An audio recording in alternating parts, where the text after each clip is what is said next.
congratulations, both of you, on the first 6 episodes. I've still got a little bit more to go. I'll watch those when they go live on Thursday, so I'm really looking forward to that, and hopefully to finding out who done it. And first of all, I wonder if we could just talk to you a little bit about your experience of shooting this, because I guess the pilot was shot in the US, I'm guessing, but then the rest of the series, the season, was shot in New Zealand. Is that right? Tell me, maybe Dario, tell me a little bit about how that happened. I mean, obviously for obvious reasons, but yeah. Yeah, I think actually Jess may be better to answer this question, because I wasn't part of the process of making the pilot. The pilot was actually shot in Vancouver, in Canada, and yeah, then the show was greenlit, but you know, it was COVID, so we had to wait a little bit, and then we decided to move production to New Zealand, and I think we started shooting the rest of the season kind of like a year and a half later, right after the pilot. Yes, more or less. Yeah. So pretty recently. Yeah. What was that like? It was. Yeah. No, go ahead. What was it, that experience like for you as an actor? Definitely really different than anything I've done before, obviously. It's such a long process, and yeah, we shot the pilot in Vancouver, which is where I'm from, so that was fun for me. And then yeah, COVID, and then we're just like thinking about it, so but we don't know what's going to happen with it, if it's going to get picked up, and then if it does get picked up, when we're going to do it, or where, how. Like, it's just a whole new world, obviously. And then it got picked up, and then we didn't really know where it would be shooting, but we were all so excited. And then yeah, we found out it was New Zealand, which was like insane to think about. And yeah, we all kind of got to go have a little summer camp, which was pretty cool. I feel very lucky that we all got to be in this place that was pretty much no COVID until there was COVID. But that was like right at the end of our production. So it was pretty crazy. Yeah. That's amazing.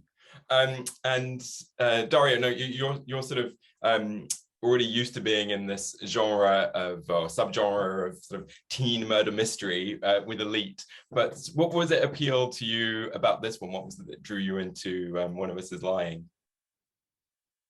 I think what attracted me to it, I mean, I really like not so much teen shows, but shows with teen characters, because teenagers just live everything very intensely. Everything is very heightened, you know, like anything that happens in their lives feels very important at the moment. That creates really good drama. And I love murder mysteries as well. But what I feel like about this one, what I really liked was the fact that, you know, most murder mysteries are about how, you know, somebody dies, and then you start to discover all the reasons people may have had for killing that person. So it's kind of like a journey into discovering the worlds of humankind, you know, like all the reasons why you would kill someone. But One of Us is Lying starts with 4 characters that had reasons to kill someone. And when you start discovering with them throughout the season, is actually all the other layers. The fact that they're actually really nice people, and when they actually get to talk to each other, they become friends. You know, and that for a thriller is kind of the reverse of what you would normally expect, and it's a little bit more wholesome in a way. And I think as a narrative, it's kind of even hopeful. The idea that these 4 characters are thrown into this crazy situation, they don't like each other. Even like Jess's character Janae, she doesn't like them at all. And as the show progresses, she starts like warming up to them. That idea I thought was different enough to what I'd done before, and attractive enough to make the show. Yeah, talking about not liking them very much, Jessica, I have to say one of my favorite moments in the entire series, or the 6 episodes I've seen so far, is the Lily Allen FU song. So instead of the Star Spangled Banner, her tribute to Simon is that song. So what was that like? It must have been a lot of fun. It's such a great moment in the series. Yeah, that was, I mean, so intimidating. Obviously, it's just kind of a crazy thing. I did it in my auditions, and then I had to do it at the table read. So that was kind of, I had already gotten over a lot of the initial, like, this is so embarrassing for me, kind of like barriers to entry on that. So then by the time we actually shot it, it was the last night of shooting the pilot. It was 3 a.m. It was freezing. So I just really had no ability to overthink it, which was kind of nice. So yeah, we just sang with some ukulele. And you've got a beautiful singing voice. I know you've been acting for a very long time, but have you also been singing as well? Yeah, like not in any serious sense. Very, very casually. It's a hobby for me. Yeah. And I just wondered, actually, because you have been acting since you were a child, did you like do a lot of your sort of schooling kind of on sets, or did you have a bit more of a traditional high school experience? That's a great question. I did do a lot of my schooling on set. I would say probably about half.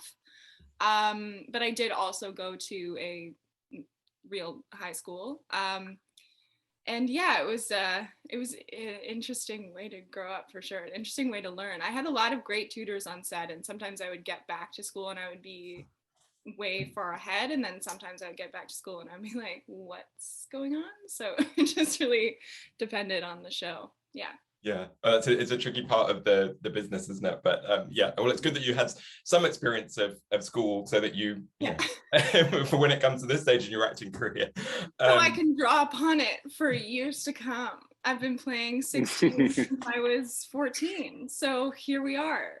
Living the dream. Yeah. Oh, I think you've got a few years to go. Yeah, for sure. And Dario, in the opening episode, John Hughes is mentioned, and then the detention room scene does feel a little bit like The Breakfast Club, and then one moment Gossip Girl is mentioned. I really like all those references, and I just wondered if you could talk a bit about the approach of One of Us is Lying to those sort of nods and little homages to other teen movies and shows. Yeah, I mean, The Breakfast Club it's in the novel, basically. It's part of the DNA of the novel. So we do a few small homages throughout the season to that. And then there's a couple of references, you say Gossip Girl, but that's just because you know, our characters live in the real world, and if something like about that happens in the real world, people are going to reference Gossip Girl. But I don't think we are a very referential show. I don't think our characters are speaking all the time about, you know, TV shows or like famous people or whatever. They do it because people in real life do it, but it's not part of the style of our show. We never intended to make a show that was all about like catching references to other stuff, apart from The Breakfast Club, which again it's just part of the show so much. And in episode 6, there's like at least 3 or 4 very, very clear references to that. But apart from that, it's just like, you know, we use references because people in everyday life use them. And what about the approach to LGBTQ representation and the characters on the show? Because it made me sort of think back to, you know, when I was growing up, there were exceptions, definitely like Heathers and Clueless, but often in movies and TV shows, you know, the LGBTQ characters were sort of othered or bullied and tended to have quite a miserable time, but that's not really the case here. So maybe you could both answer that one. Yeah, I think that it's just, again, hopefully we are talking about LGBTQ issues the same way people are doing it right now in real life, you know, like this gay, lesbian, trans kids in schools, and they have their lives and they have their issues. Some of them have to do with being gay and lesbian. Some of them have to do with other things completely different. I think in Janae's life, the least complicated thing about her is that the fact that she's a lesbian. Everything else is kind of a mess. But that is actually that's actually something she's completely comfortable with. And with Cooper is the opposite, but not so much because he doesn't feel good about himself. Although there's a little bit part of that. It's also about, you know, what do you do when you are in the world of like sports, which is very, you know, misogynistic and homophobic, and like, how do you deal with all that? But I think we treating it as people treat it right now in life, and that's really refreshing. And that obviously includes the fact that there has to be like gay, lesbian, trans kids in shows, because they are in real life and they need to see themselves represented on screen and have their stories being told, even if the stories sometimes don't have to do with the fact that they're gay or lesbian. Yeah, because just sticking with Cooper for a second, because he has his boyfriend and there's a lovely relationship between them. It's very intimate and really sweet, and he obviously really cares for him or loves him. So the internal struggle is not actually about accepting his sexuality, is it? Which I think is important. I think it's about the stereo world reaction to it, but also there's a little bit of something that we wanted to talk about, which is the fact that Cooper doesn't tell his dad the truth because he's worried about his baby's career, but he's also worried about how his dad is going to look at him. And that's something that still happens, you know, like sometimes kids are afraid to disappoint their parents if they tell them they're gay or lesbian, even if they know there's nothing wrong with it. But you don't want your dad or your mom to look at you in a different way. You don't want them to stop looking at you with their own eyes. You don't want, as you said before, for your own family to otherize you. You know, you don't want them to look at you as the other, and that's pretty tough. It's not about self-acceptance. It's more about like, how can I have these people who are supposed to love me, the people who love me the most in the world? How can I stop them from looking at me like I'm suddenly a stranger? You know, and that's tough, and that I think still happens nowadays. Yeah, and I think the way that you guys handled the conversation that happens with his dad, where his dad says, you know, I've had an inkling or whatever. I remember reading that scene and just being like, I love that it's not played for, you know, for drama, because it's like, if it had been played for drama, it would have been like, he's completely, you know, mean to him, and he's completely like, that's not my son, you know. And it wasn't played like that. It was played much more realistically to what that would be, I think, in 2021, where he obviously still has some homophobia, but it's not, he knows that it's not appropriate or fair for him to be completely like, I disown you. So I think it's actually much more realistic and sad to me that that's what happened, and I think it was cool to see that on screen. Yeah, it reminds me of, I have a few friends that came out and their parents were like, okay, that's fine, you've told us, but we never talk about it again. Right. You know, it's that kind of in that arena, isn't it? And with so with Janae, you know, I like how casual it is when she mentions, you know, in case you hadn't noticed, I'm a lesbian or whatever, but so yeah, talk a little bit about the way that her sexuality is represented on the show. Sure. Yeah, I really think that's you got the two most different coming out experiences, which I love. I think it's so funny. I love that Janae is she's like, I'm gay and it's embarrassing that you don't know that. Like, that's on you. And that's like unfortunate for you. So yeah, I think Janae is you know, she is an outcast, but she's done that to herself. That's where she likes to be. It's not that people are like, oh, you know, she's weird, she's queer, like she's over there. No. Janae's like, I'm gonna be over here, thank you. So yeah, she's very I really was so happy that because when I read the book, I was like, I think she's super gay. And then and then my first meeting with Jennifer Morrison, who directed the pilot, and Erica Salah, who now is EPing and writing, one of the first things I said was like, I think Janae's gay. What do you guys think? And they were like, yeah, you know, maybe she's like queer or bi. And I was like, no. I think she's super gay for sure. And they were like, okay, yeah. And then they completely took that, and I think they saw that in her as well. And I was really excited to just have that representation and to get to play that role. It was very exciting for me. What was it when you were reading the book that kind of made you think that? There's one particular scene with her and Addie.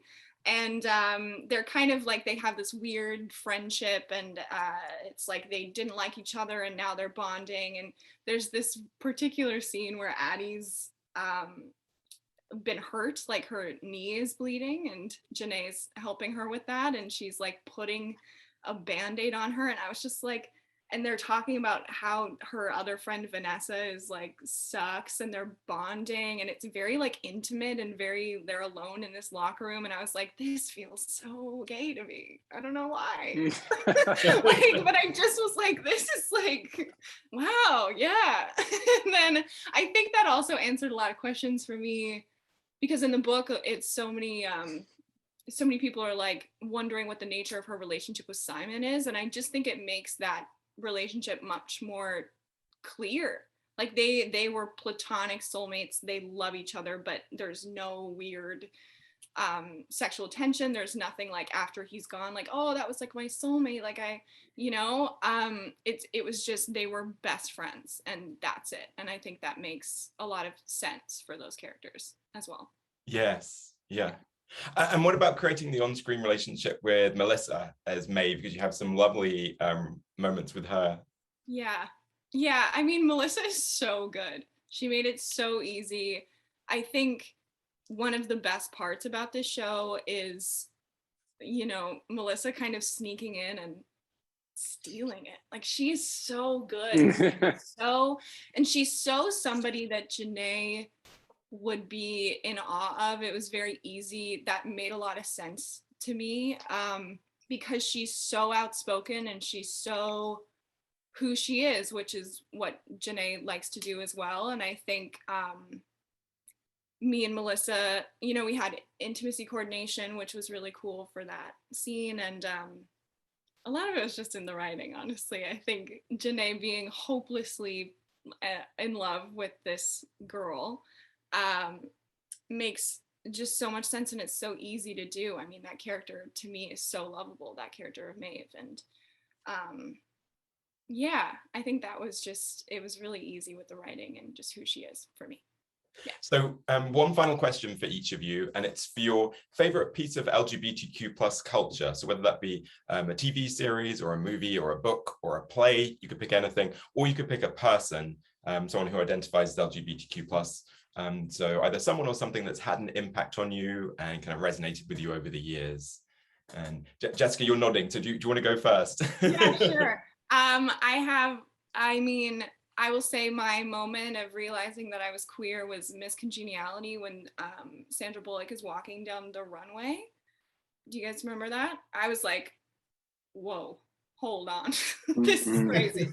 And then also recently watching Hacks, the lead character in Hacks, played by Hannah Einbender, I think her last name is, man, I was like, wow, this is some really specific representation, and also it's great representation in that, like, it's not really about her sexuality, it just exists, and I think that was really cool to watch recently.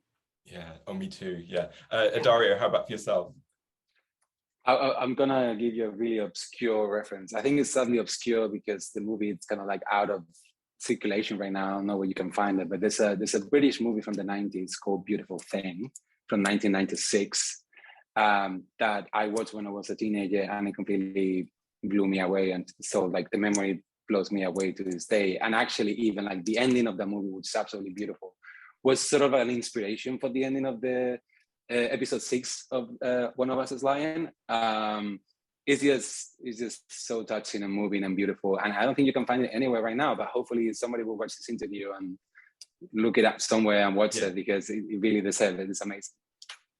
Well, especially in the UK, it's not quite as obscure. I'm originally from the UK, so it's based on the play by Jonathan Harvey. And actually, I was just talking to someone the other day about seeing Andrew Garfield on stage, I think just out of drama school, in a production of the play of Beautiful Thing. So. Oh, that's amazing. I always wanted to watch that on the stage, but I haven't had the chance yet. So yes, we need to bring it to New York. Well, maybe you could produce it. But yes, well, congratulations. I just found my next project. Well, Darío, Jessica, thanks so much. Delightful to chat to you, and congratulations on One of Us is Lying. Thanks, James. So nice to talk to you. Thank you. Bye. Thank you, James. Bye. Thank you so much.